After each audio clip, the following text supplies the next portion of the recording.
Relato 1. O perfil perfeito. Meu nome é Camila e tenho 28 anos. Trabalho como enfermeira em um hospital de São Paulo e sempre fui muito cuidadosa com relacionamentos. Depois de um namoro difícil que terminou há 2 anos, decidi dar uma chance aos aplicativos de relacionamento. Foi quando conheci Rafael no Tinder. O perfil dele parecia perfeito demais. Fotos em viagens, sorriso encantador, descrição que dizia ser arquiteto e amante de animais. Conversamos por 3 semanas antes de marcar nosso primeiro encontro. Ele era educado, engraçado e parecia genuinamente interessado em me conhecer. Nunca pressionou para nos encontrarmos rápido, o que me fez confiar ainda mais nele. Marcamos de jantar em um restaurante italiano no bairro dos Jardins. Rafael chegou pontualmente, vestido de forma elegante e com um buquê de flores. O jantar foi maravilhoso. Conversamos sobre tudo: família, trabalho, sonhos, viagens. Ele me contou sobre seus projetos de arquitetura e eu falei sobre os desafios da enfermagem. Parecia que finalmente havia encontrado alguém especial. No final da noite, ele se ofereceu para me levar em casa. Aceitei sem hesitar. O carro dele era um sedã preto, limpo e cheiroso. Durante o caminho, continuamos conversando animadamente. Mas algo começou a me incomodar quando percebi que ele estava pegando um caminho diferente do que eu havia indicado. Rafael, acho que você passou a rua, disse, tentando manter a calma. Ah, desculpa. Conheço um atalho melhor. Respondeu com um sorriso, mas o atalho dele estava nos levando para uma região cada vez mais deserta. Meu coração começou a acelerar. Peguei meu celular discretamente e percebi que não havia sinal. Será que era coincidência? Rafael, na verdade prefiro ir pelo caminho que conheço. Pode voltar, por favor? Ele não respondeu. Seu sorriso havia sumido e uma expressão fria tomou seu rosto. O carro continuou avançando por ruas cada vez mais escuras e vazias. Rafael, para o carro agora! Gritei, sentindo o pânico tomar conta. Foi então que ele falou, com uma voz completamente diferente da que usara a noite toda. Você não vai para casa ainda, Camila. Temos muito o que conversar. Minha mão tremeu ao tentar abrir a porta, mas estava travada. O sistema de travas automáticas tinha sido acionado. Comecei a gritar e socar a janela, mas Rafael apenas aumentou o volume do som do carro, abafando meus gritos. Ele estacionou em um galpão abandonado. Meu terror era indescritível. Tentei negociar, implorar, mas ele apenas me olhava com aqueles olhos vazios. Foi quando ele abriu o porta-luvas e vi algo que me gelou. Havia fotos. Fotos de várias mulheres. Reconheci algumas dos noticiários. Eram mulheres desaparecidas. Você é especial, Camila, ele disse. Diferente das outras, mais cautelosa. Levou semanas para confiar em mim. Isso torna tudo mais interessante. Naquele momento, soube que precisava agir.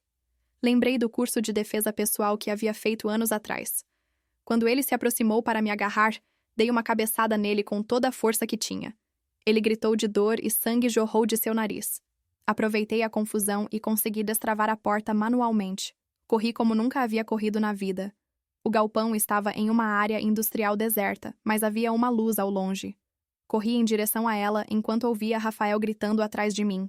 Cheguei a um posto de gasolina e entrei gritando por ajuda. O funcionário imediatamente chamou a polícia. Rafael havia fugido quando as sirenes se aproximaram. 2 semanas depois, a polícia o encontrou. Descobriram que Rafael nem era seu nome verdadeiro. Ele era um serial killer procurado em 3 estados. As fotos que vi no carro eram de suas vítimas, 7 mulheres que haviam desaparecido após encontros pelo Tinder nos últimos 2 anos. O falso perfil era parte de seu método. Ele gastava semanas construindo confiança, estudando suas vítimas, esperando o momento perfeito. Eu tive sorte. Muita sorte. Hoje, 3 anos depois, ainda faço terapia para lidar com o trauma. Nunca mais usei aplicativos de relacionamento. Às vezes acordo no meio da noite lembrando daqueles olhos frios, daquela voz mudando, daquelas fotos no porta-luvas. Minha história viralizou nas redes sociais como um alerta. Recebo mensagens de mulheres todos os dias pedindo conselhos sobre segurança. Sempre digo a mesma coisa. Confie no seu instinto. Se algo parecer errado, provavelmente está. Aprendi que predadores podem usar qualquer ferramenta disponível para encontrar vítimas. Aplicativos de relacionamento são apenas a versão moderna de uma caça antiga e sinistra. E o mais assustador? Rafael parecia absolutamente normal. Educado, charmoso, perfeito. Até não ser mais. Às vezes me pergunto sobre as 7 mulheres das fotos. Suas famílias nunca tiveram o encerramento que mereciam. Elas saíram para um encontro com esperança de amor e nunca voltaram. Poderia ter sido eu. Sobrevivi para contar essa história. Mas carrego comigo a lembrança constante de quão frágil é a linha entre um encontro romântico e um pesadelo. E de como o mal pode se esconder atrás do perfil mais perfeito. Se você usa aplicativos de relacionamento, por favor, seja cauteloso. Sempre conte a alguém onde você estará. Compartilhe sua localização. Encontre-se em lugares públicos. E nunca, jamais, entre no carro de alguém que acabou de conhecer, não importa quão perfeito o encontro tenha sido. Porque às vezes, o perfil perfeito esconde o monstro perfeito. Relato 2. O colecionador. Meu nome é Juliana. Tenho 32 anos e sou professora de literatura em Belo Horizonte. Sempre fui uma pessoa comunicativa e otimista, acreditando que há bondade nas pessoas até que me provem o contrário. Essa ingenuidade quase me custou a vida. Depois de um divórcio complicado, minhas amigas me convenceram a baixar o Tinder.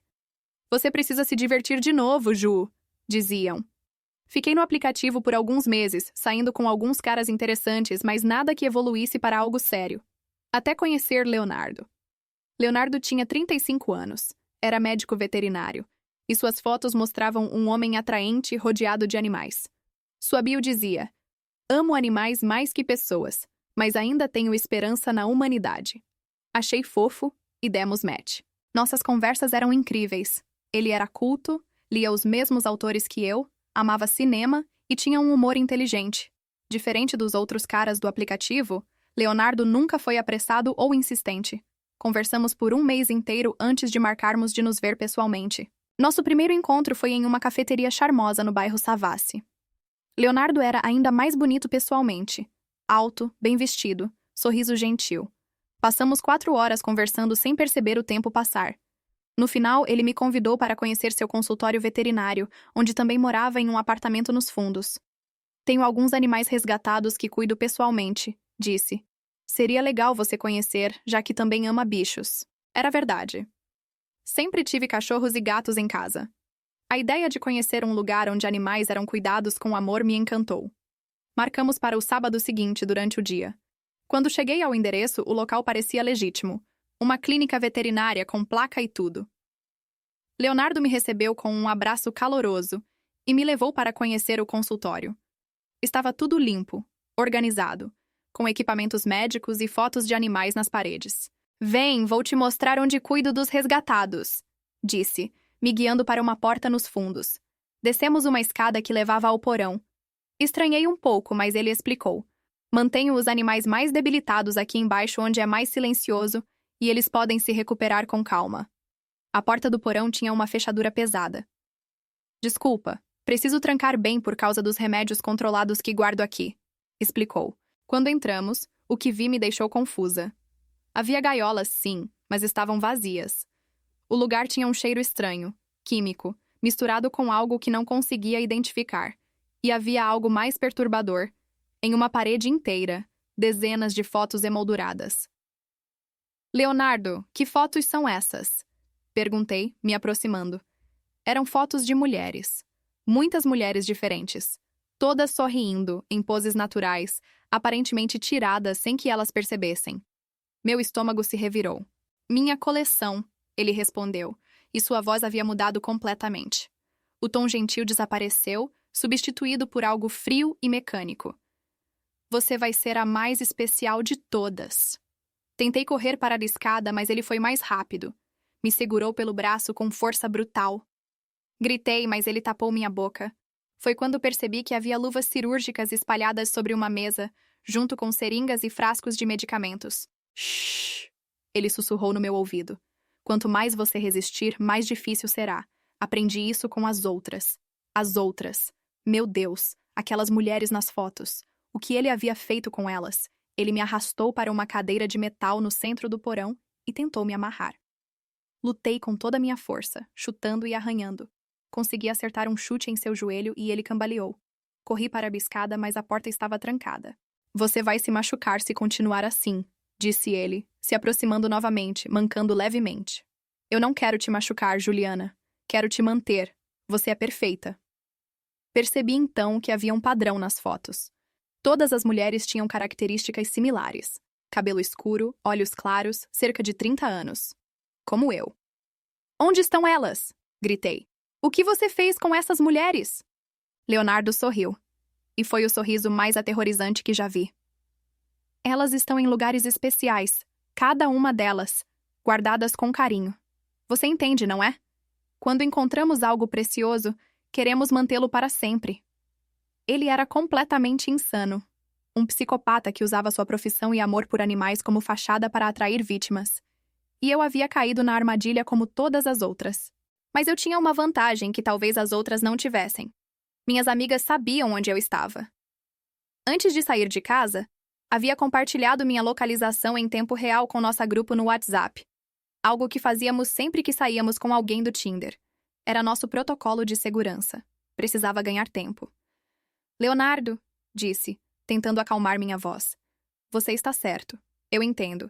Mas não precisa ser assim na força. Eu também sinto uma conexão com você. Ele parou, estudando meu rosto. Você está mentindo.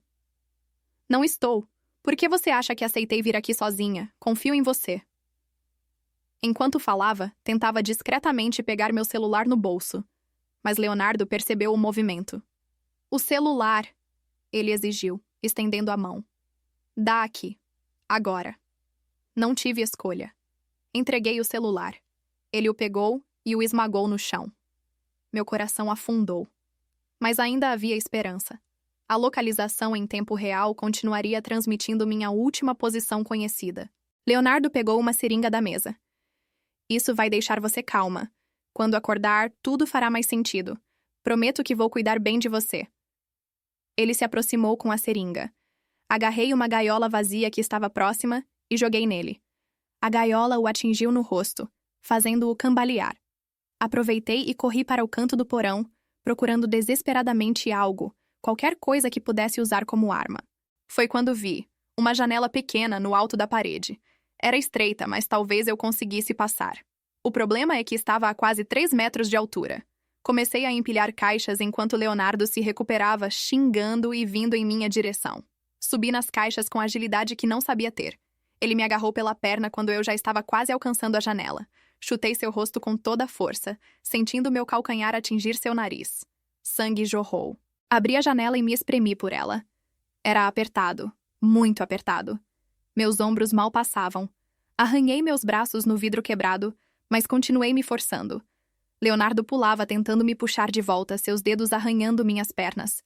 Com um último esforço doloroso, passei pela janela e caí do outro lado, em um beco estreito ao lado do prédio.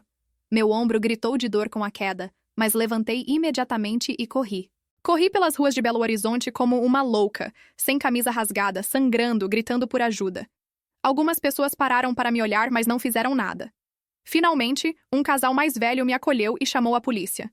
Quando a polícia chegou ao consultório, Leonardo havia fugido. Mas o que encontraram no porão foi pior do que eu imaginava. Além das fotos, havia um diário detalhado com informações sobre 12 mulheres diferentes. Nomes, endereços, rotinas, tudo meticulosamente anotado. E no porão, em um freezer grande que eu não havia visto, encontraram partes. Não vou detalhar porque ainda me faz vomitar pensar nisso.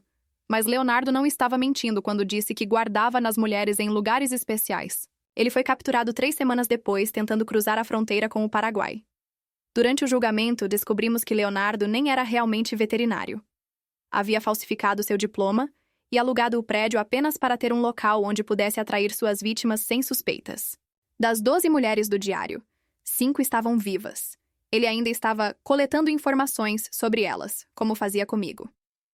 As outras 7 foram identificadas como desaparecidas ao longo dos últimos 3 anos, todas conhecidas pelo Tinder. Leonardo está cumprindo 7 penas perpétuas. Durante o julgamento, ele não demonstrou remorso. Apenas disse que estava colecionando beleza e que nada belo deveria ser temporário. Hoje, 4 anos depois, ainda faço terapia intensiva. Tenho pesadelos recorrentes com aquele porão, aquelas fotos, aquele freezer. Desenvolvi agorafobia severa e não consigo sair de casa sozinha. Mas estou viva. Diferente das outras 7 mulheres que não tiveram a mesma sorte. Sobrevivi porque minhas amigas tinham um protocolo de segurança. Porque lutei, porque tive um minuto de sorte quando vi aquela janela. Minha mensagem para todas as mulheres que usam aplicativos de relacionamento. Sempre, sempre compartilhem sua localização. Contem para alguém onde vão estar e com quem. Marquem encontros apenas em locais públicos nas primeiras vezes. E nunca, jamais vão à casa de alguém que acabaram de conhecer, não importa quão educado, charmoso ou confiável ele pareça.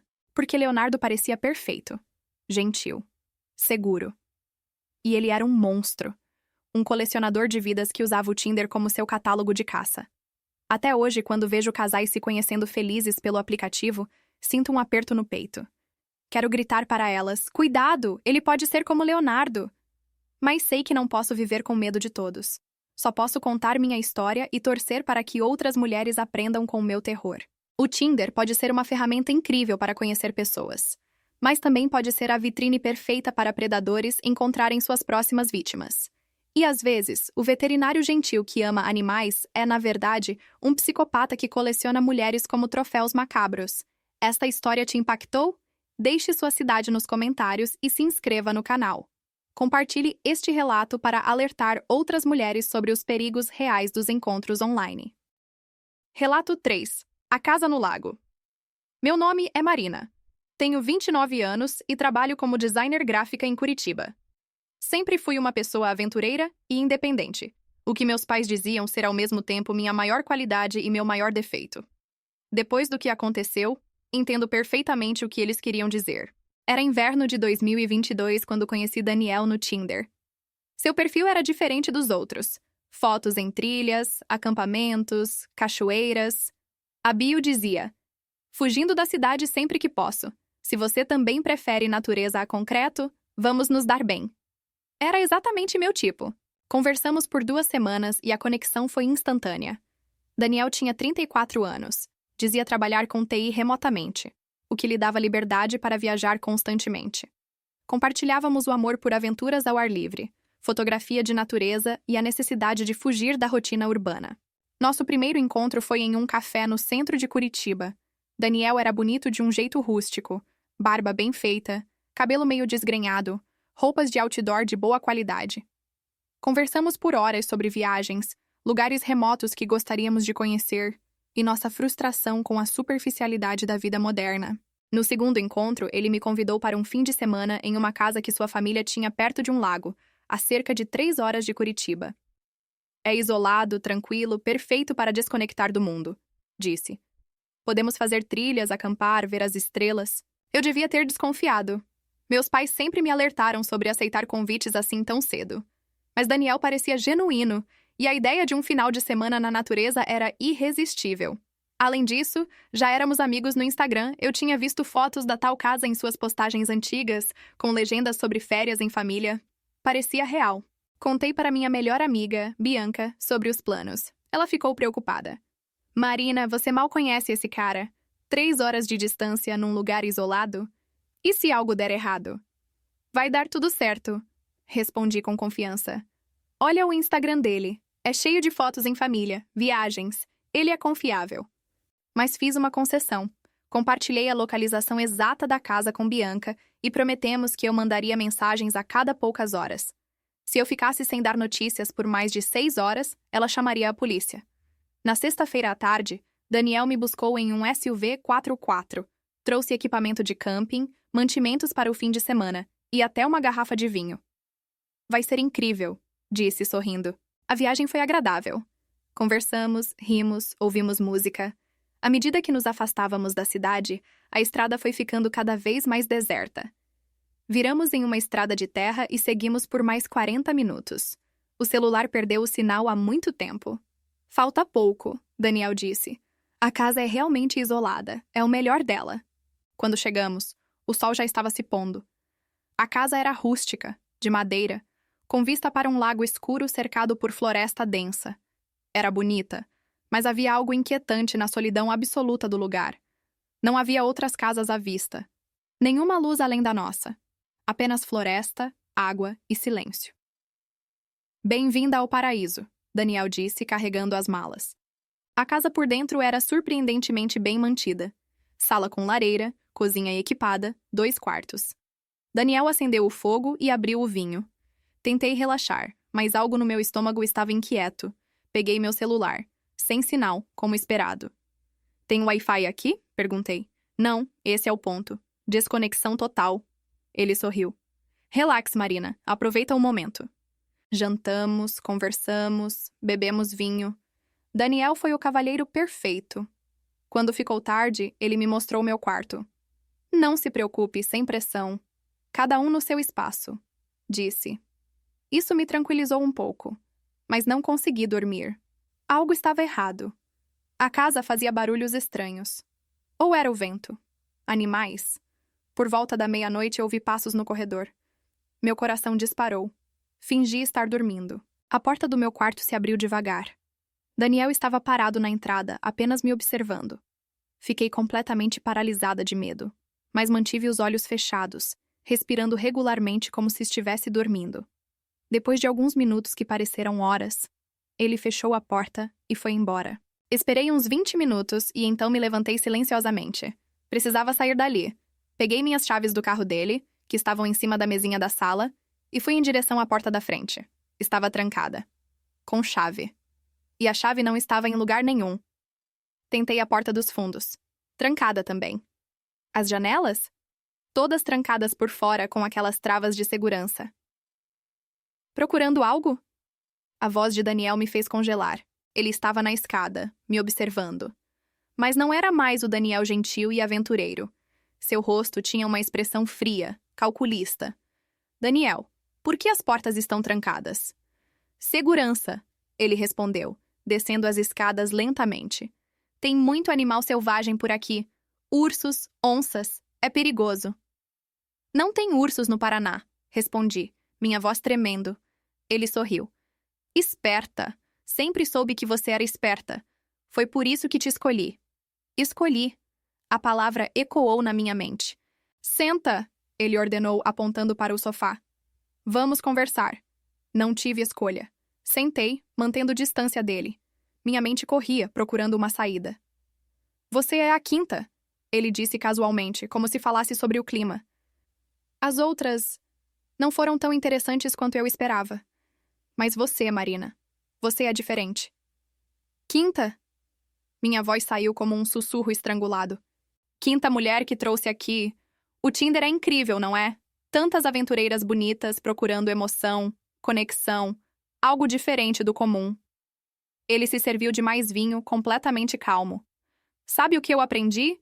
Mulheres como você, independentes, aventureiras, são as mais fáceis. Vocês querem provar algo. Para si mesmas, para o mundo. Que são corajosas, destemidas.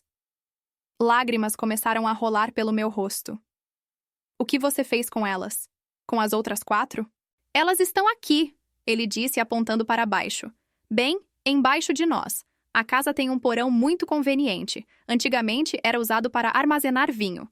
Agora tem um propósito diferente. Senti que ia vomitar. Você é louco. Sou prático, corrigiu. E paciente.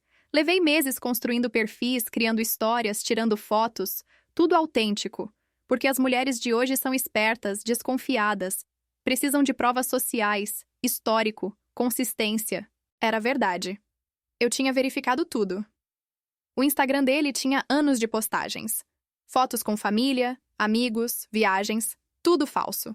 Tudo construído para este propósito. Por quê? Perguntei, procurando ganhar tempo para pensar em algo.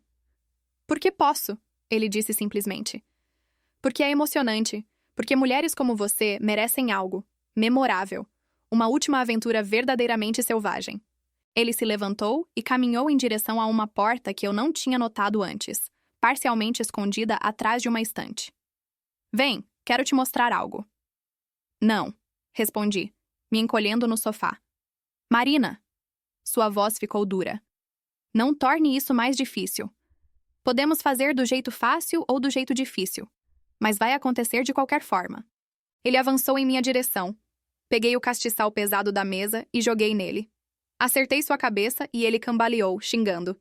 Corri para a cozinha procurando uma faca, qualquer arma.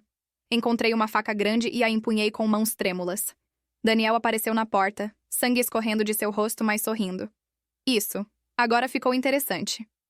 Ele parecia genuinamente empolgado. As outras simplesmente imploraram e choraram. Mas você vai lutar. Muito melhor. Ele avançou e eu golpeei com a faca. Acertei seu braço e ele gritou de dor, recuando. Aproveitei e corri para na escada, subindo para o segundo andar. Precisava encontrar uma saída, uma janela, qualquer coisa. Entrei no quarto dele procurando desesperadamente pelas chaves. Revirei gavetas, armários. Foi quando encontrei um laptop. Estava aberto, ainda ligado, e o que vi na tela me fez o sangue gelar.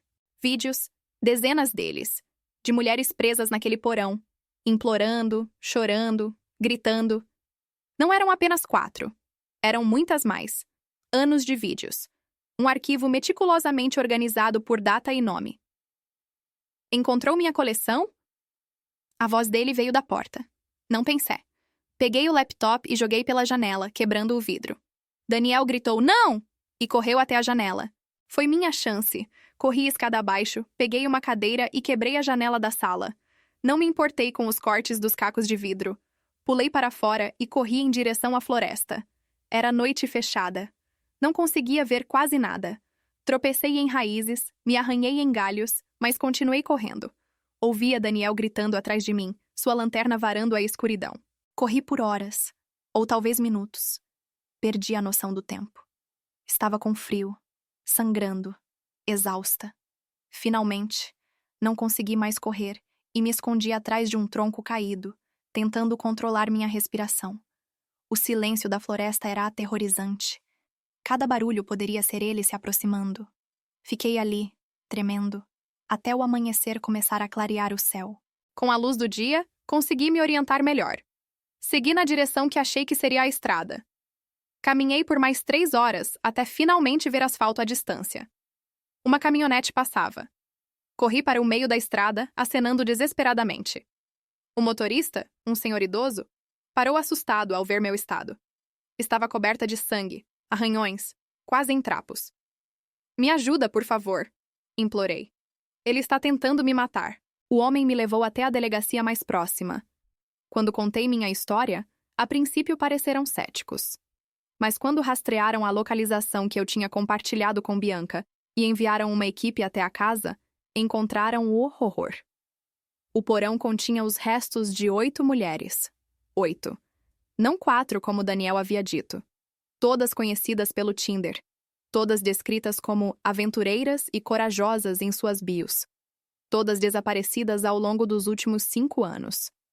Daniel foi encontrado 2 dias depois, ainda procurando por mim na floresta. Durante o interrogatório, confessou tudo com uma calma perturbadora. Disse que escolhia cuidadosamente suas vítimas. Mulheres independentes que não tinham relacionamentos sérios, que amavam aventuras, que não fariam tanta falta imediatamente. O laptop que joguei pela janela foi recuperado. Os vídeos eram sua coleção particular de troféus. Ele os assistia repetidamente, revivendo cada momento. Hoje, 2 anos depois, ainda não me recuperei completamente. Não consigo ficar sozinha em lugares isolados. O som da floresta à noite me causa ataques de pânico. Desenvolvi hipervigilância severa e acordo várias vezes por noite verificando portas e janelas. Mas estou viva. 8 mulheres não tiveram a mesma sorte. Mulheres corajosas, independentes, aventureiras que foram punidas por sua coragem com a morte mais cruel. Aprendi que a aventura e a ousadia precisam vir acompanhadas de cautela. Que confiar é bom, mas verificar é essencial. Que nenhuma trilha, nenhum lago, nenhuma aventura vale sua segurança. Para todas as mulheres que usam aplicativos de relacionamento, jamais aceitem convites para lugares isolados com alguém que acabaram de conhecer. Não importa quantas fotos ele tenha no Instagram, quantas histórias convincentes conte, quão perfeito o perfil pareça. Predadores são pacientes. Eles sabem construir confiança, criar histórias elaboradas, parecer completamente normais e seguros. Daniel passou anos construindo seu perfil perfeito, tirando fotos, criando uma persona inteira. Tudo para ter acesso a vítimas que se sentissem seguras o suficiente para ir até aquela casa no lago. Eu tive sorte. Lutei, corri, sobrevivi. Mas 8 mulheres antes de mim não tiveram. E quantas outras teriam vindo depois se ele não fosse pego? O Tinder pode conectar pessoas maravilhosas, mas também pode conectar predadores a vítimas perfeitas. E às vezes, o aventureiro charmoso que ama a natureza é, na verdade, um serial killer, que usa o isolamento da floresta para esconder seus crimes. Relato 4. O fotógrafo. Meu nome é Beatriz, tenho 26 anos e sou estudante de moda no Rio de Janeiro. Sempre fui vaidosa e adorava me fotografar, postando minhas produções nas redes sociais. Foi justamente isso que quase me custou a vida. Conheci Marcos no Tinder em março de 2023.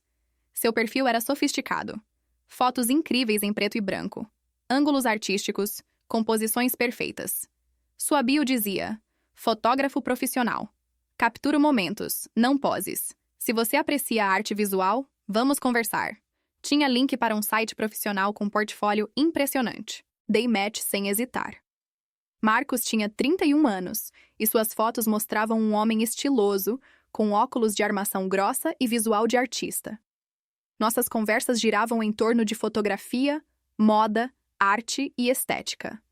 Ele elogiava minhas fotos do Instagram, mas de forma técnica. A luz natural nesta foto está perfeita. Seu ângulo de 3/4 valoriza muito suas feições. Depois de uma semana conversando, ele fez uma proposta. Estou montando uma exposição sobre beleza brasileira contemporânea. Suas fotos me mostraram que você tem o perfil perfeito para o projeto. Posso te fotografar? Seria um ensaio profissional, tenho estúdio próprio. Fiquei lisonjeada. Um fotógrafo profissional querendo me fotografar para uma exposição? Parecia uma oportunidade incrível. Verifiquei seu site. Estava cheio de ensaios lindos, com modelos profissionais, certificados de prêmios de fotografia, até matérias em blogs de arte. Tudo parecia legítimo. Seria incrível, respondi. Mas antes queria te conhecer pessoalmente, sabe? Um café antes? Claro! Que tal amanhã? Podemos nos encontrar perto do estúdio, tomar um café e eu te mostro o espaço. Se você gostar e se sentir confortável, fazemos o ensaio. Se não, sem problemas. Marcamos em uma cafeteria em Botafogo. Marcos chegou exatamente como nas fotos. Visual de artista, mochila com equipamento fotográfico, muito educado e articulado. Mostrou-me seu portfólio físico, falou sobre suas exposições anteriores, mostrou fotos do estúdio no celular. Tudo parecia absolutamente profissional. O estúdio fica a 2 quadras daqui, ele disse. Quer dar uma olhada? Sem compromisso. Só para você ver o espaço e decidir se quer fazer o ensaio. Aceitei. Caminhamos até um prédio comercial relativamente novo. Subimos até o 5º andar. Havia uma placa na porta. Marcos Vieira, fotografia artística. Tudo muito profissional. O estúdio era exatamente como nas fotos que ele havia me mostrado. Equipamento de iluminação profissional, backdrop branco, câmeras caras, computadores com monitores enormes mostrando fotos de alta qualidade. Nas paredes, fotografias impressionantes emolduradas. É lindo! Exclamei. Obrigado, levei anos construindo tudo isso. Ele começou a me mostrar diferentes setups de iluminação, explicando técnicas fotográficas. Era fascinante. Então, quer fazer o ensaio? Sim, mas... que tipo de fotos exatamente? Retratos artísticos. Nada de nudez, não se preocupe. Quero capturar expressões genuínas, emoções reais. Algumas fotos de moda, outras mais conceituais. Você pode trazer roupas que gosta de usar, ou posso emprestar algumas peças do acervo que tenho aqui. Parecia perfeito. Marcamos para o sábado seguinte. Contei para minhas amigas sobre a oportunidade e elas ficaram empolgadas, mas também um pouco preocupadas. Bia, você vai sozinha? Leva alguém com você, minha amiga Carolina sugeriu. O estúdio é profissional, Carol. Não é na casa dele. É um espaço comercial legítimo. Além disso, vou mandar minha localização para vocês. No sábado, cheguei ao estúdio às 14h conforme combinado. Marcos estava montando as luzes. Música ambiente tocava baixinho. Tudo muito profissional e relaxante. Vamos começar com algumas fotos simples, só para você se soltar na frente da câmera, ele disse, posicionando-me em frente ao backdrop. Relaxa, pensa em algo que te faz feliz. As primeiras fotos foram tranquilas. Ele dirigia poses, ajustava meu cabelo, minha postura, sempre educado, sempre profissional. Mostrava as fotos na tela da câmera e eu estava adorando o resultado. Eu realmente ficava bem nas fotos dele. Perfeito! Agora vamos fazer algo mais conceitual. Tenho um cenário específico em mente. Vem comigo. Ele me levou para uma porta nos fundos do estúdio. Tenho outro espaço aqui atrás para ensaios temáticos. Montei um cenário vintage que vai ficar incrível com você. Abrimos a porta e entramos em uma sala menor. Havia uma cama antiga com dossel, móveis vitorianos, iluminação suave e avermelhada. Parecia o quarto de uma casa antiga, muito bem decorado. Uau, isso é incrível, disse. Né? Uso para ensaios editoriais. Senta na cama, vou ajustar as luzes. Sentei na cama enquanto ele mexia nas luzes. Foi quando ouvi um clique. A porta havia se fechado. E então percebi. Não havia maçaneta do lado de dentro. Marcos, a porta fechou. Eu sei, ele respondeu. Mas sua voz havia mudado. Não era mais o tom suave e profissional. Era frio, calculista. Meu coração começou a bater mais rápido. Abre a porta, por favor. Em um momento. Ele continuou ajustando as câmeras, mas agora percebi que havia mais câmeras do que antes. Várias, em ângulos diferentes, e todas apontando para a cama. Marcos, isso não é engraçado. Abre a porta agora. Ele finalmente se virou para mim, e o que vi me apavorou. Seu sorriso gentil havia desaparecido, substituído por uma expressão que só posso descrever como predatória. Beatriz, vamos fazer o verdadeiro ensaio agora. O tipo de ensaio que realmente importa. Que tipo de ensaio? Do que você está falando? Minha voz tremia. Você não é a primeira, e não será a última. Ele pegou um tablet e me mostrou. A tela exibia uma página da Dark Web com dezenas de vídeos. Meu estômago revirou quando percebi que eram vídeos de mulheres naquela mesma sala, naquela mesma cama. Mulheres aterrorizadas. E os títulos dos vídeos eram obscenos, violentos. Você está louco, sussurrei. Sou um artista, corrigiu. E você, minha querida, vai ser minha próxima obra-prima. Seus gritos, seu medo, suas lágrimas. Tudo será capturado em alta definição para minha audiência exclusiva. Pago muito caro por essas transmissões ao vivo. Transmissões ao vivo. Ele ia transmitir o que quer que fosse fazer comigo para pessoas na internet. E pior, cobrava por isso. Levantei da cama e corri para a porta tentando forçá-la. Estava completamente travada. Comecei a socar, a gritar. Marcos apenas riu. A sala é a prova de som. Pode gritar o quanto quiser. Aliás, minha audiência adora gritos. Ele estava verificando as câmeras, ajustando ângulos.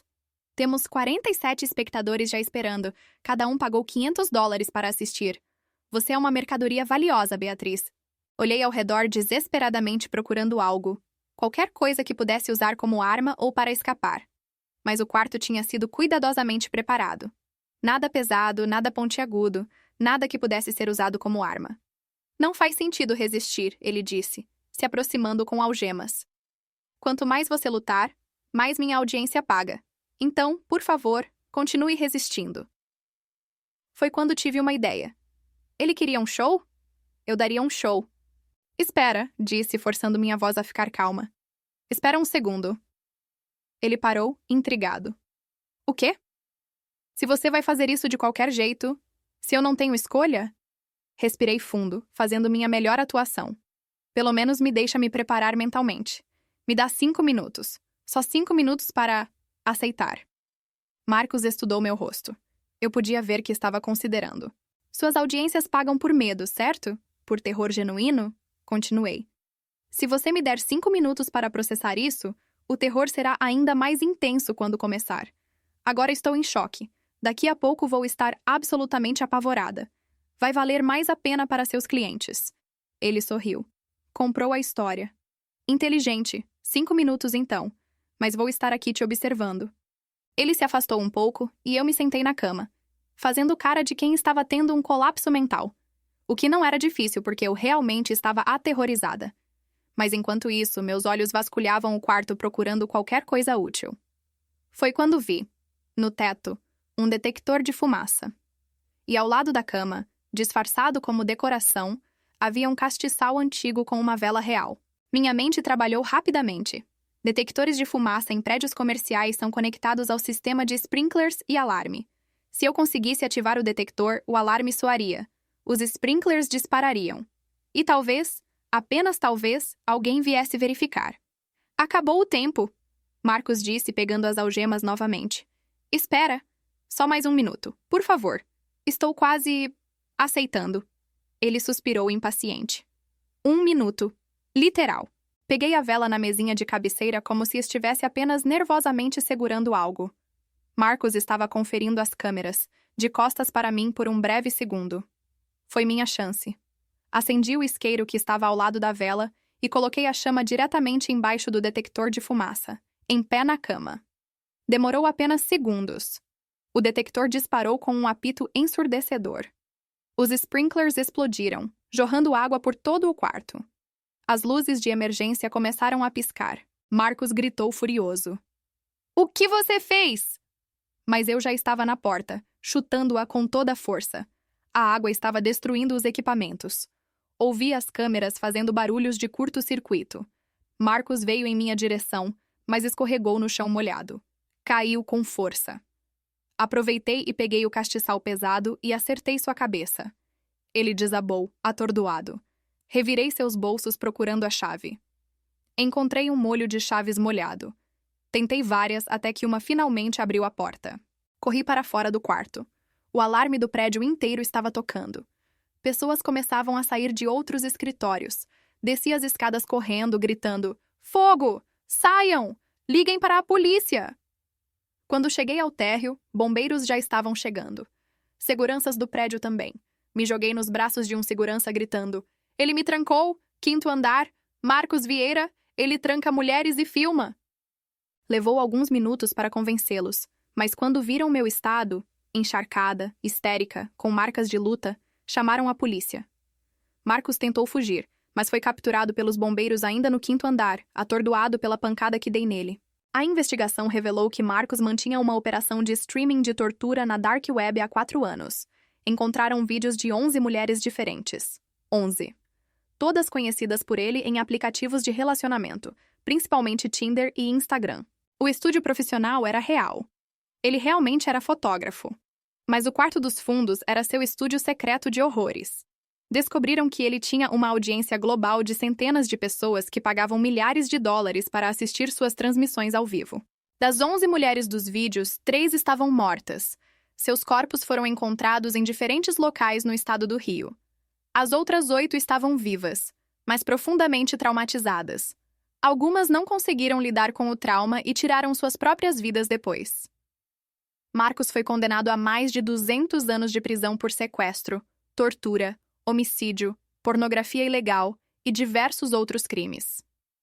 Durante o julgamento, descobrimos que ele ganhava mais de $50 mil por mês com suas transmissões. Hoje, 1 ano e meio depois, ainda faço terapia 3 vezes por semana. Não consigo mais tirar fotos. Quando vejo uma câmera, tenho ataques de pânico. Deletei todas minhas redes sociais. A vaidade que me definia desapareceu completamente. Mas estou viva. E foi apenas porque tive um segundo de lucidez no pior momento da minha vida. Um segundo em que, em vez de entrar em pânico total, meu cérebro encontrou uma solução. Minha mensagem para todas as mulheres: nunca, jamais vão sozinhas para sessões de fotos com alguém que conheceram online.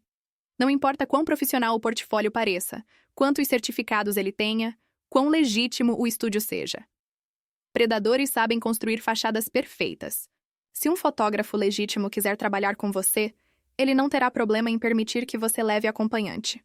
Na verdade, fotógrafos profissionais de verdade geralmente preferem que modelos levem acompanhantes para sessões iniciais.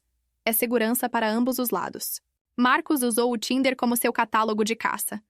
Procurava especificamente mulheres vaidosas que postavam muitas fotos, que adoravam atenção. Sabia exatamente como nos seduzir, com elogios técnicos, oportunidades de exposição, promessas de arte. O site profissional? As fotos do portfólio? Os certificados? Tudo era real. Ele realmente era um fotógrafo talentoso, mas usava esse talento para atrair vítimas para seu verdadeiro negócio: tortura e morte transmitidas ao vivo para uma audiência de psicopatas. E o mais aterrorizante? Ele nunca pareceu suspeito. Em nenhum momento antes de entrar naquele quarto. Ele era o profissional perfeito, educado, respeitoso, até não ser mais. Muitas pessoas me perguntam se me arrependo de ter ido. A resposta é sim. Mas também sei que não fui ingênua ou burra. Fui vítima de um predador extremamente sofisticado que passou anos aperfeiçoando sua fachada. O Tinder pode conectar pessoas para relacionamentos genuínos, mas também pode ser usado por monstros para encontrar suas próximas vítimas. E às vezes o fotógrafo profissional com o portfólio impecável é, na verdade, um torturador que lucra com o sofrimento alheio. Relato 5. O médico respeitável. Meu nome é Fernanda, tenho 34 anos e sou advogada em Porto Alegre. Sempre fui cética em relação a aplicativos de relacionamento, mas depois de 2 anos focada apenas na carreira, minhas amigas me convenceram a tentar. Foi a pior decisão da minha vida. Conheci Dr. Ricardo no Tinder em agosto de 2023. Seu perfil era impecável, fotos em congressos médicos, jalecos com o nome do hospital bordado, diplomas na parede do consultório. A bio dizia: cardiologista, 42 anos, procurando conexão genuína com alguém que valorize conversas profundas e crescimento mútuo.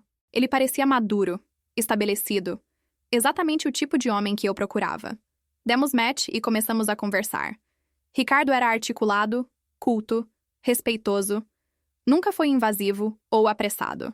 Conversamos por 3 semanas sobre tudo: filosofia, política, ética médica, casos jurídicos complexos. Era refrescante ter conversas intelectualmente estimulantes.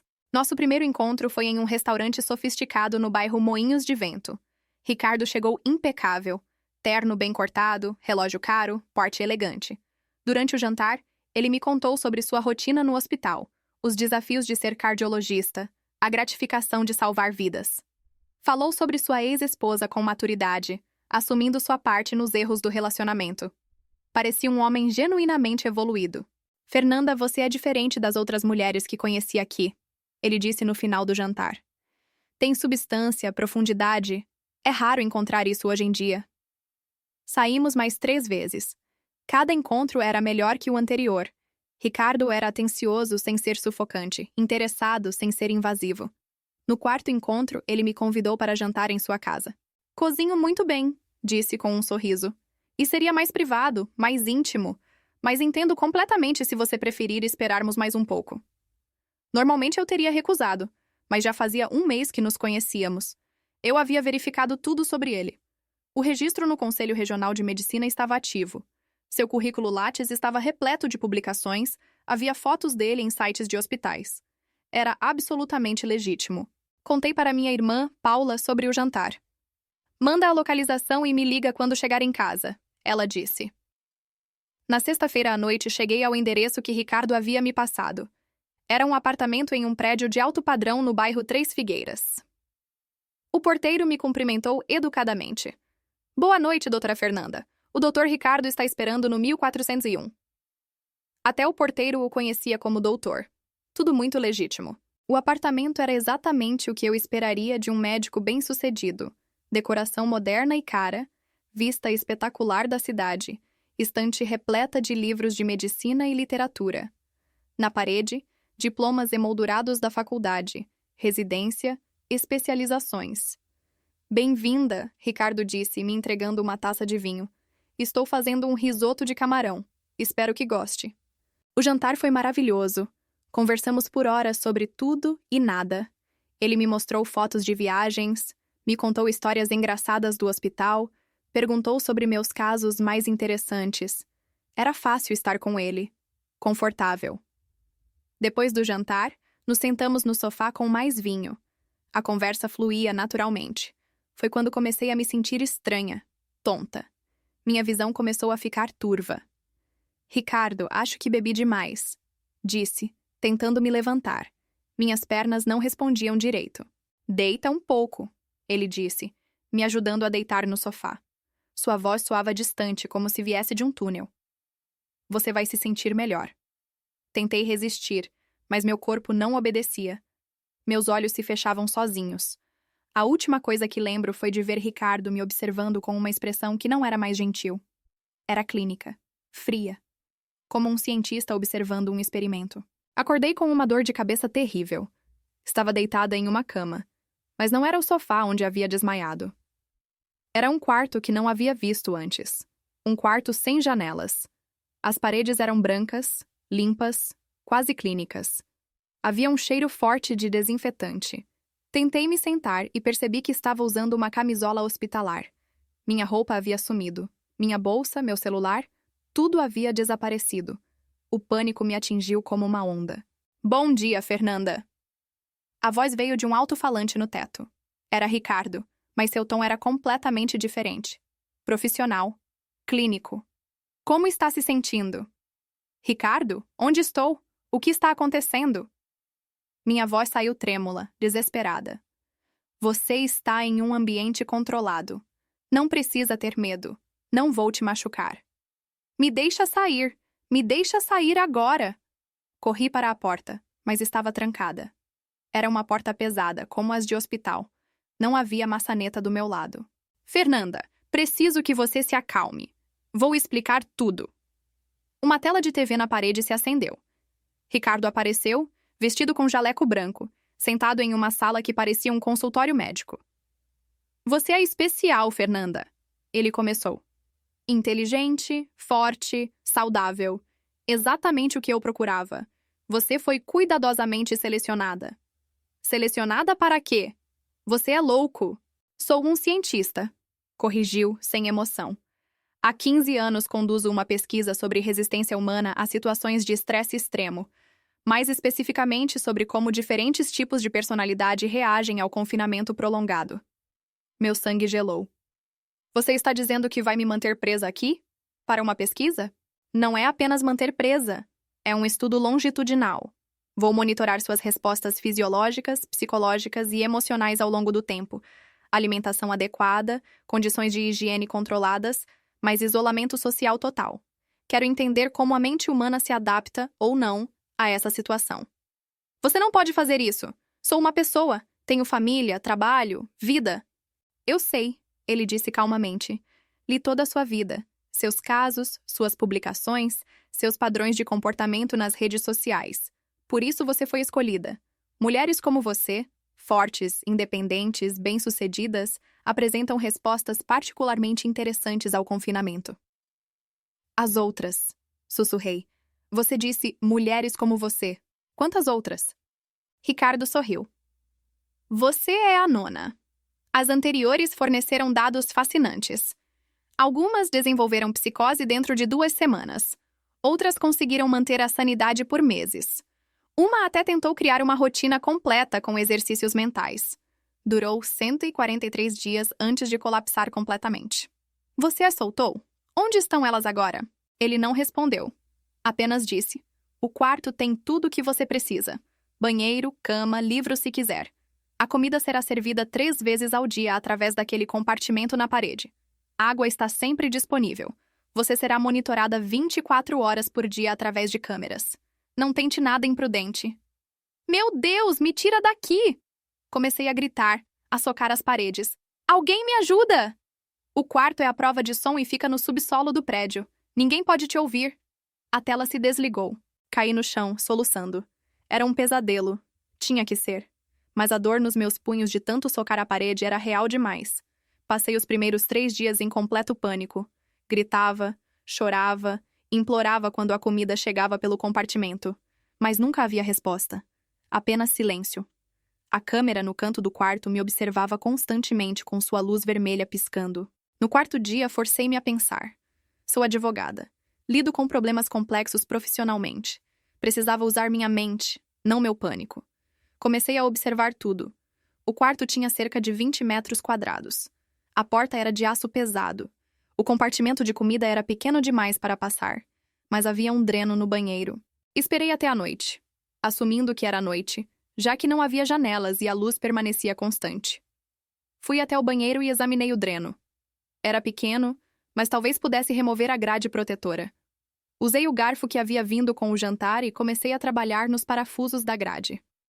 Eram parafusos velhos, enferrujados. Levou horas, minhas mãos ficaram em carne viva, mas consegui remover 2 parafusos. Durante dias trabalhei naqueles parafusos. Sempre à noite, sempre em silêncio. A câmera do quarto não mostrava o interior do banheiro. Um pequeno descuido de Ricardo que poderia ser minha salvação.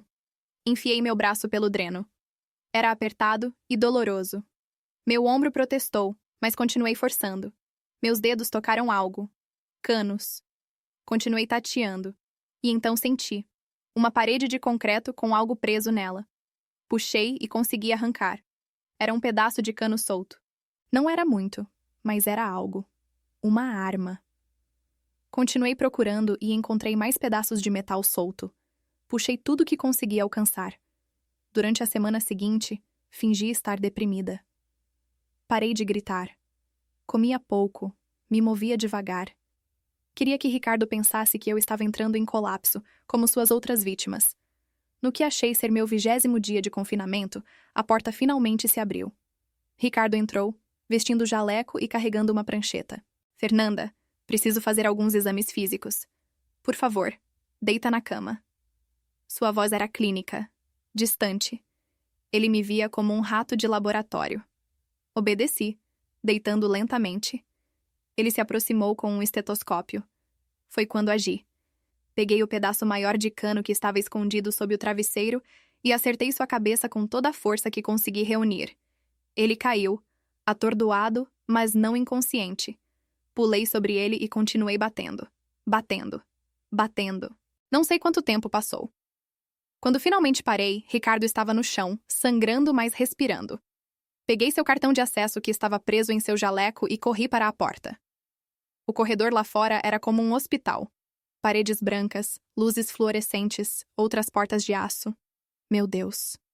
Quantas outras portas? Quantas outras mulheres? Corri pelo corredor até encontrar uma escada. Subi desesperadamente. Quando cheguei ao andar térreo, estava no apartamento de Ricardo. O quarto do subsolo ficava embaixo do próprio apartamento. Peguei o telefone dele e liguei para a polícia. Por favor, mandem ajuda. Tem mulheres presas. Endereço... A polícia chegou em minutos. Quando desceram ao subsolo com Ricardo como guia, eu tinha o acertado forte o suficiente para deixá-lo dócil. Encontraram 4 portas. 4 quartos. 4 mulheres. 3 estavam vivas, em estados variados de trauma psicológico. Uma delas estava lá há 7 meses. Outra, 3 meses. A terceira, apenas 2 semanas.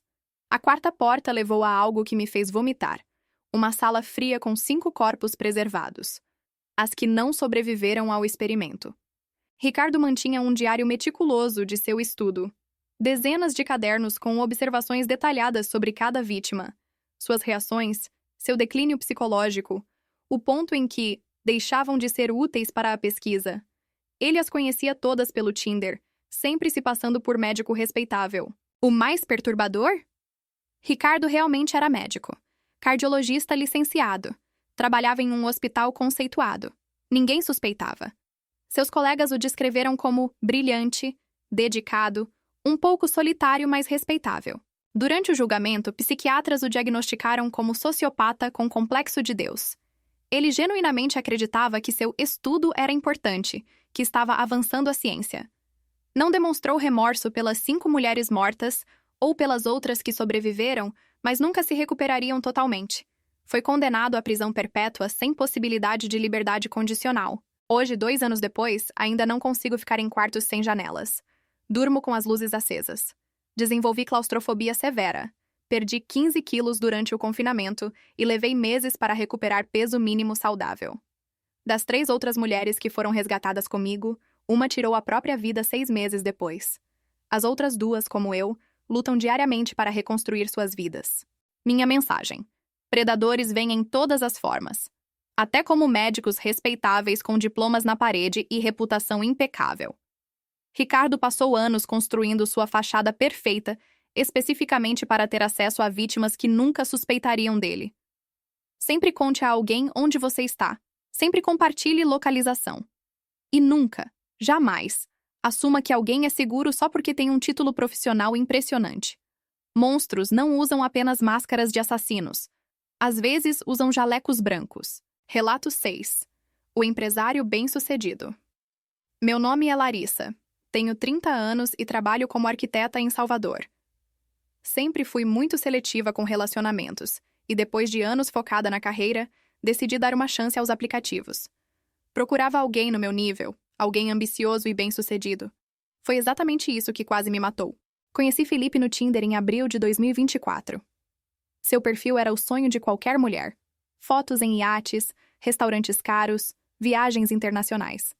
Carro de luxo, roupas de grife, relógios caríssimos.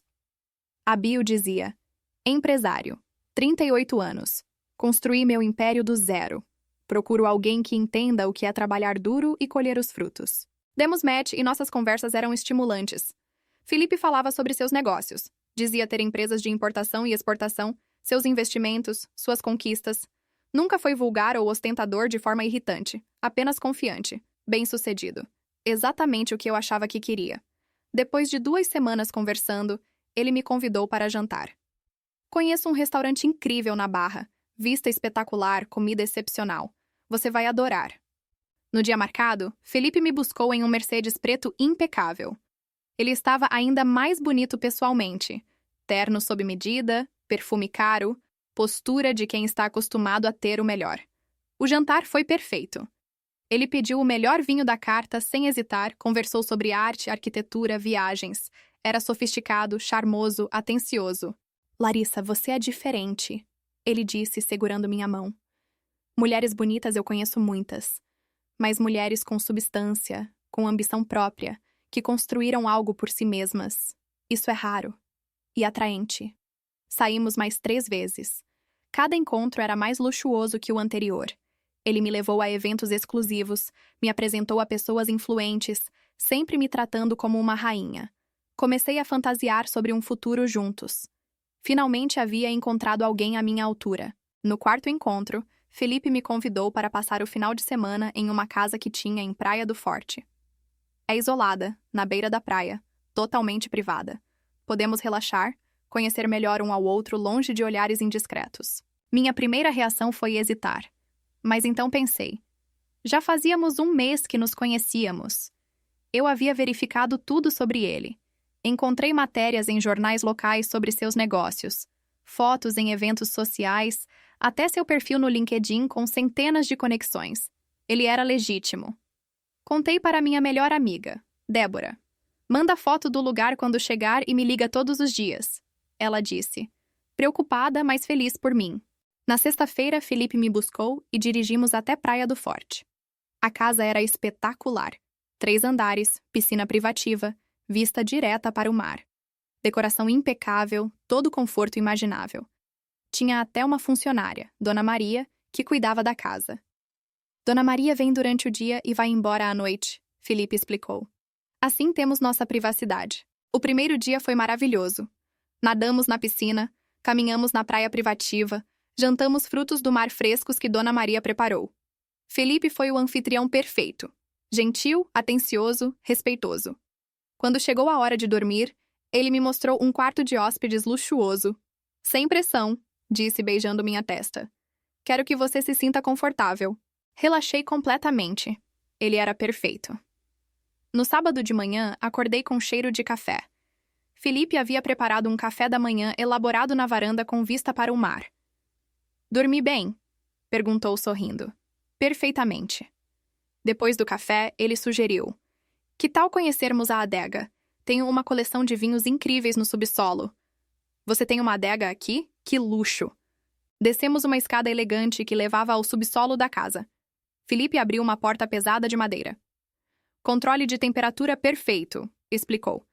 Essencial para vinhos de qualidade. Entramos na adega.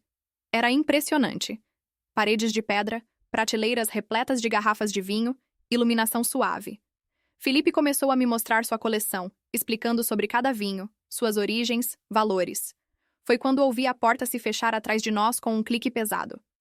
Felipe, a porta fechou, disse. Eu sei, ele respondeu, e seu tom havia mudado completamente. Meu estômago se revirou. Abre ela.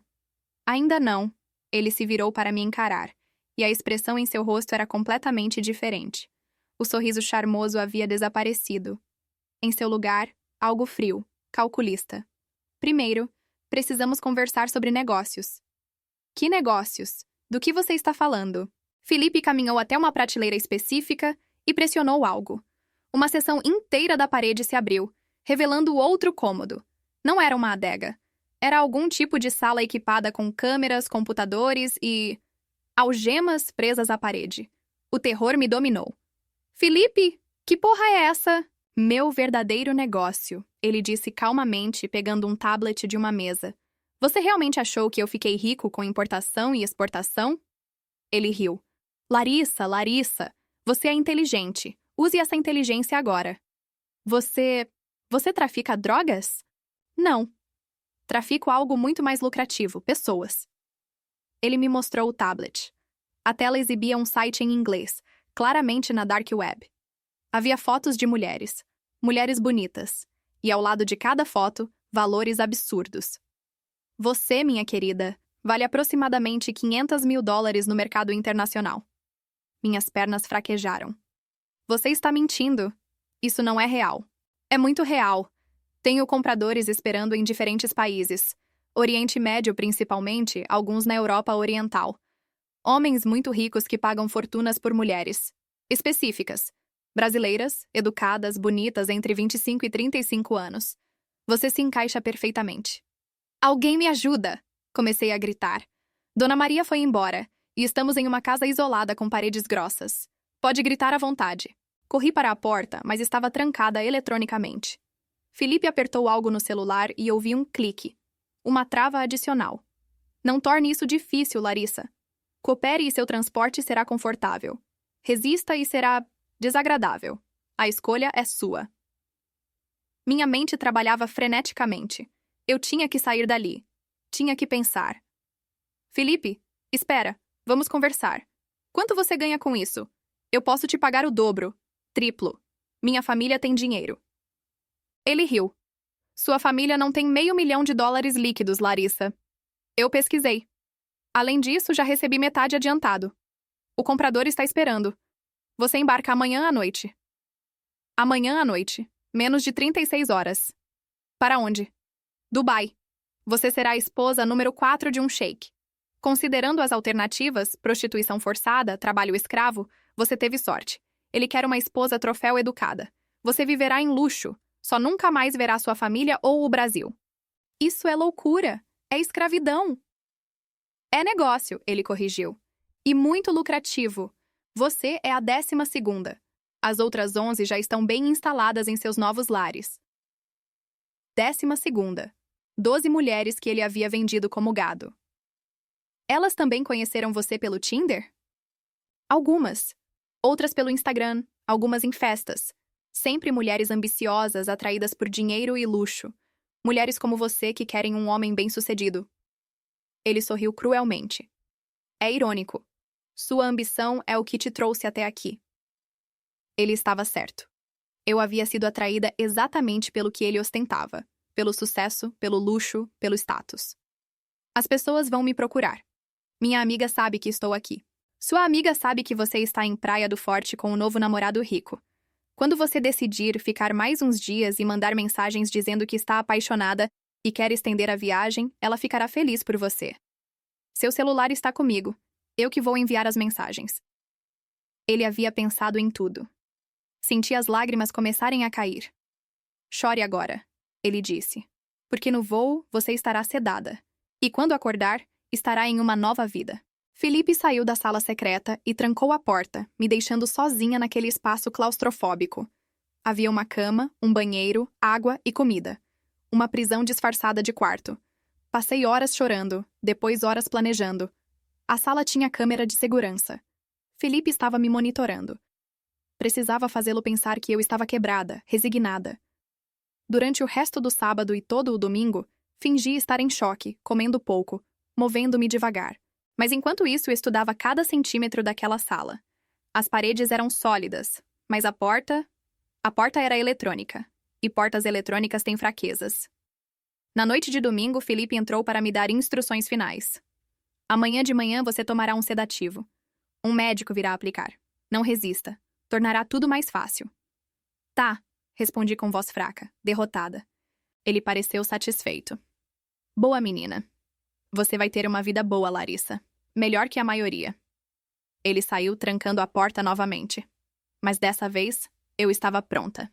Durante minhas horas de desespero, havia conseguido soltar um pequeno pedaço de metal de uma prateleira. Pequeno, mas suficiente. Fui até a porta e examinei a fechadura eletrônica.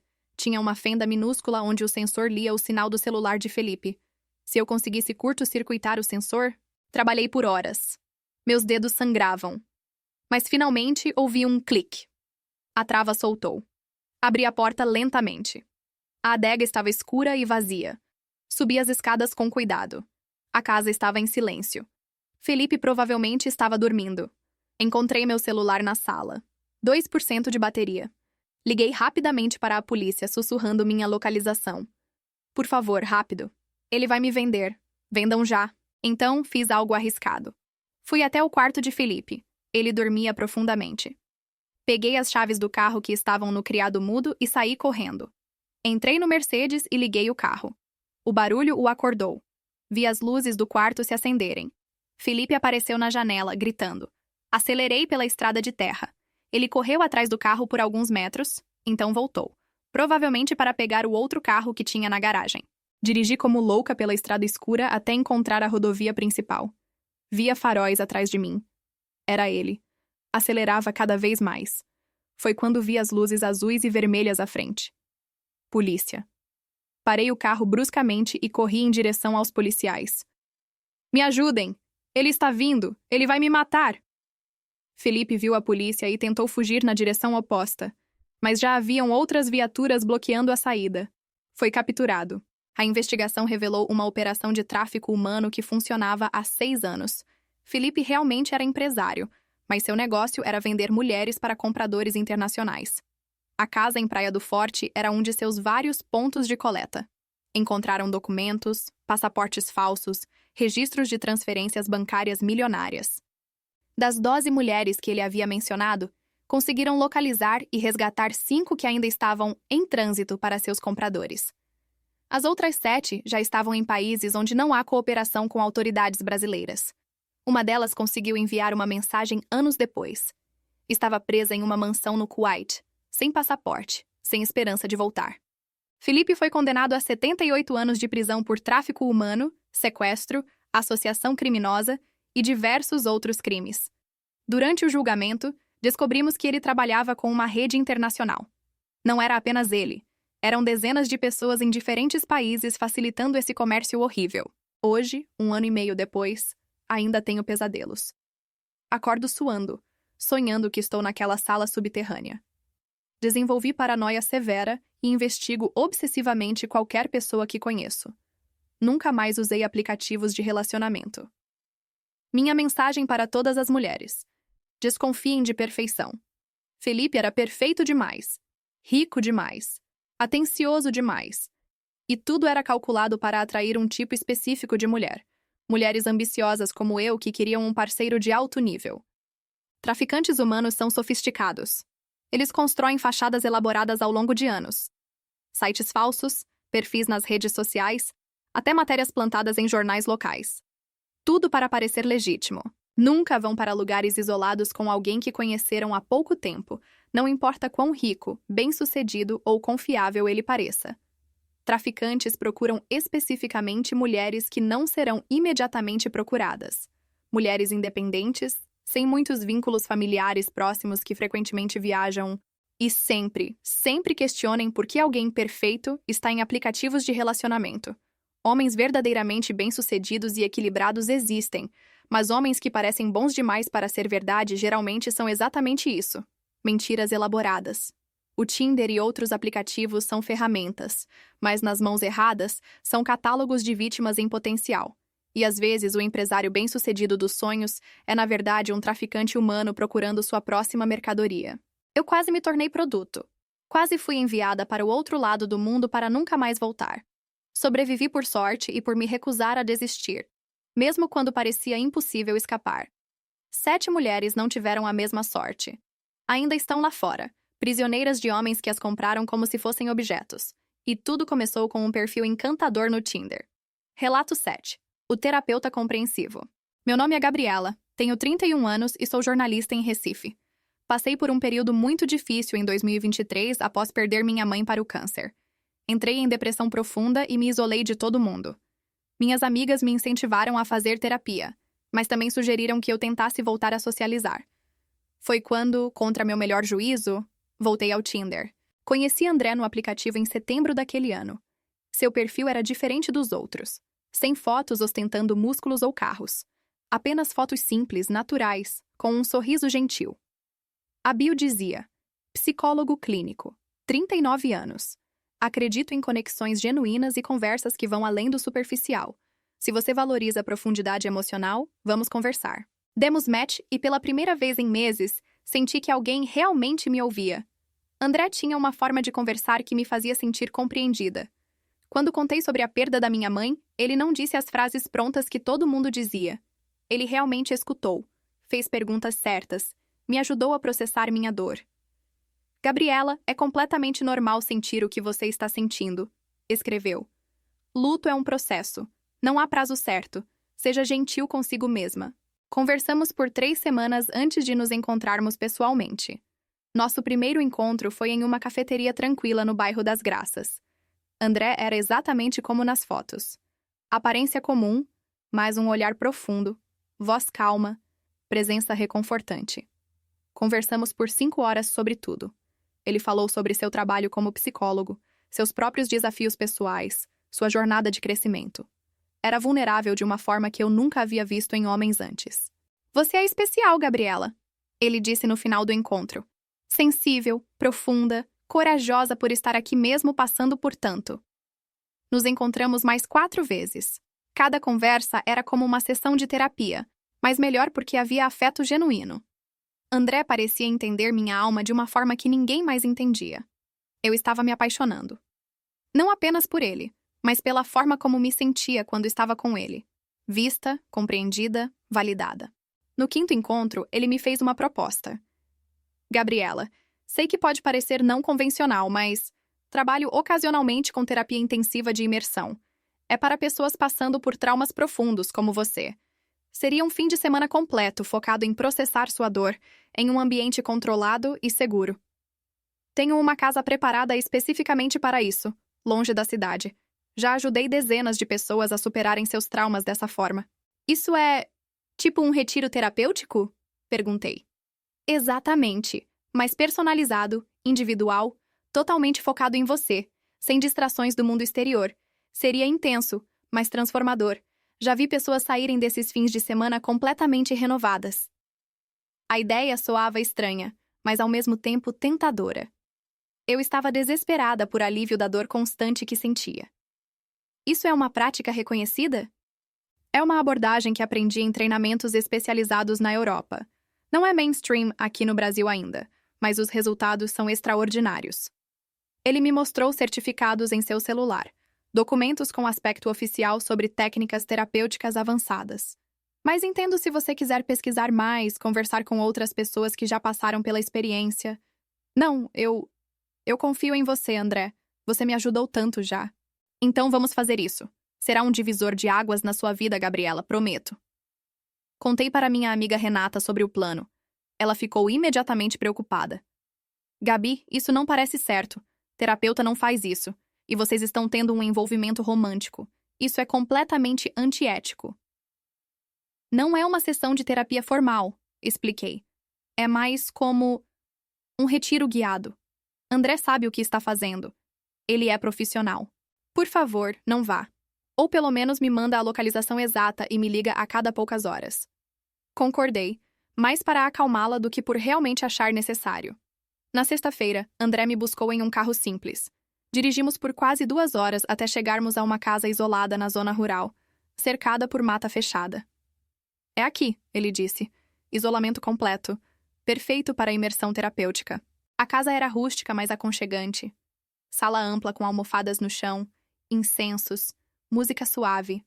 Uma estante repleta de livros de psicologia e espiritualidade. Tudo parecia ter sido preparado com cuidado. Vou te mostrar seu quarto, André disse, me guiando por um corredor. É importante que você se sinta segura e confortável. O quarto era simples. Cama, uma poltrona, janela com vista para o mato. Parecia acolhedor. Deixei minha mala e voltamos para a sala. Vamos começar com uma meditação guiada, André disse. Senta aqui, fecha os olhos e apenas respira. Sentei nas almofadas e fechei os olhos. André começou a falar com aquela voz calma e hipnótica. Respira fundo. Deixa toda a atenção sair do seu corpo. Você está segura aqui. Completamente segura. Suas palavras eram reconfortantes. Senti meu corpo relaxar de uma forma que não sentia há meses. Continuou falando, me guiando através de visualizações, me fazendo revisitar memórias da minha mãe. Agora, Gabriela, quero que você beba isto. Ele disse, me entregando um copo com um líquido escuro. É um chá de ervas que ajuda a te aprofundar o estado meditativo. Completamente natural. Bebi sem questionar. Tinha gosto amargo, mas não desagradável. Alguns minutos depois comecei a me sentir estranha. Tonta. Minha visão ficou turva. André, o que tinha naquele chá? Apenas algo para te ajudar a soltar suas defesas psicológicas, ele disse, e sua voz havia mudado. Não era mais reconfortante. Era clínica. Distante. A verdadeira terapia começa agora. Tentei me levantar, mas minhas pernas não respondiam. André me pegou e me carregou. Não para meu quarto, mas para outra porta que eu não havia notado antes. Descemos uma escada. O subsolo era completamente diferente da casa acolhedora lá em cima. Paredes brancas, luzes fluorescentes brilhantes, e no centro, uma cadeira. Uma cadeira com correias, como as que você vê em filmes de hospitais psiquiátricos antigos. Não! Não! O que é isso? Minha voz saía pastosa, arrastada. Terapia de confronto extrema. André respondeu, me colocando na cadeira e começando a prender as correias. Você precisa confrontar seu trauma mais profundo. E seu trauma mais profundo não é a morte da sua mãe, Gabriela. É você mesma, sua fraqueza, sua dependência emocional, sua necessidade patética de validação. As correias apertavam meus pulsos e tornozelos. Tentei resistir, mas estava fraca demais. Por favor, André, para com isso. Você sabe quantas mulheres como você eu já tratei? Ele estava montando equipamentos agora. Uma câmera em um tripé. Luzes adicionais. 17. Todas vulneráveis, quebradas, desesperadas por alguém que as entendesse. Todas se apaixonaram pelo terapeuta compreensivo. Todas confiaram em mim completamente. Você não é psicólogo. Sou sim. CRP ativo e tudo. Trabalhei em clínicas por anos. Aprendi exatamente como manipular pessoas, como identificar as mais vulneráveis, como ganhar confiança absoluta. E então aprendi que podia usar esse conhecimento para propósitos mais lucrativos. Ele ligou a câmera.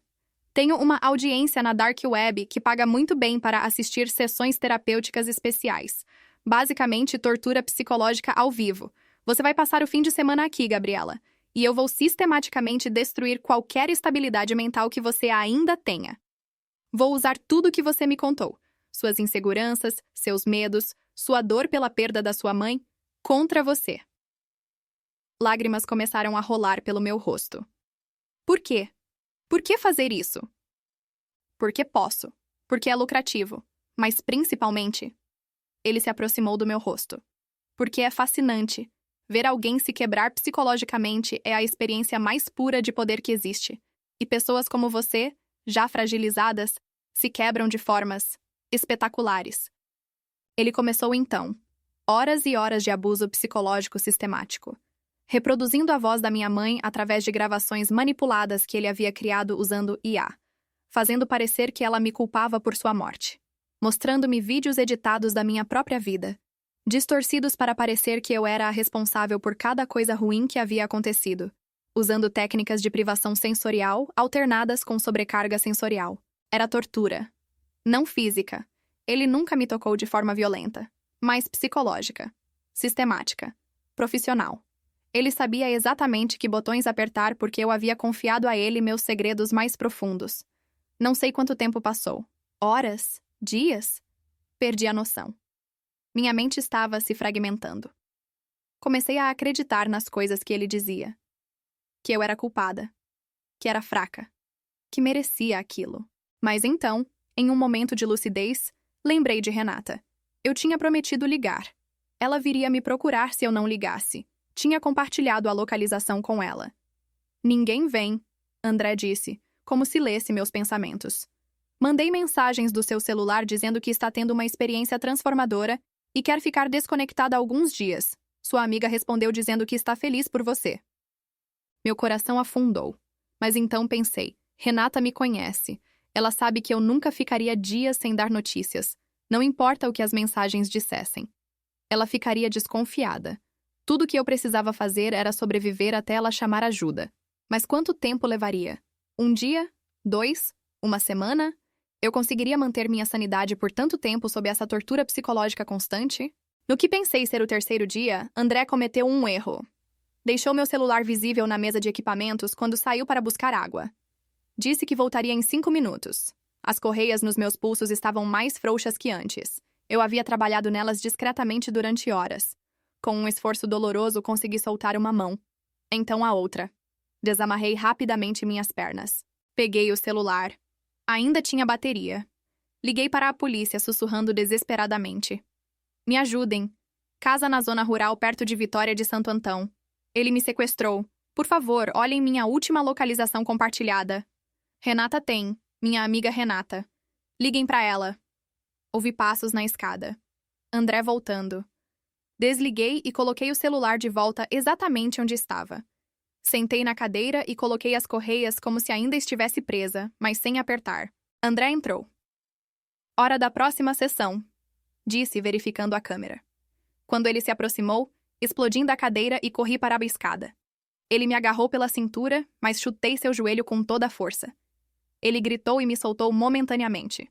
Subi a escada tropeçando. A casa lá em cima parecia diferente. Ou era minha percepção alterada pelos dias de tortura? Corri para a porta da frente. Estava trancada. Tentei as janelas. Todas trancadas. André subia a escada xingando. Peguei uma cadeira e joguei na janela, quebrando o vidro. Me joguei por ela, me cortando nos cacos, mas não me importando. Corri para a mata. Estava descalça, vestindo apenas uma camisola fina. A mata era densa, cheia de espinhos. Meus pés sangravam, mas continuei correndo. Ouvi André gritando atrás de mim. Gabriela, você não vai sobreviver na mata. Volta aqui. Corri até não conseguir mais. Me escondi atrás de árvores, tentando controlar minha respiração. Fiquei ali, tremendo, por horas. Foi quando ouvi. Sirenes. Ao longe, mas se aproximando. A polícia. Renata tinha chamado a polícia. Corri em direção ao som das sirenes, gritando.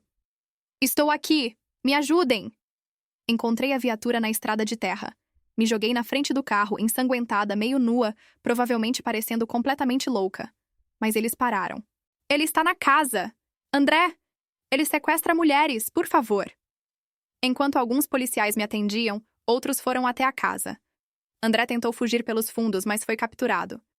O que encontraram no subsolo foi ainda pior do que eu imaginava.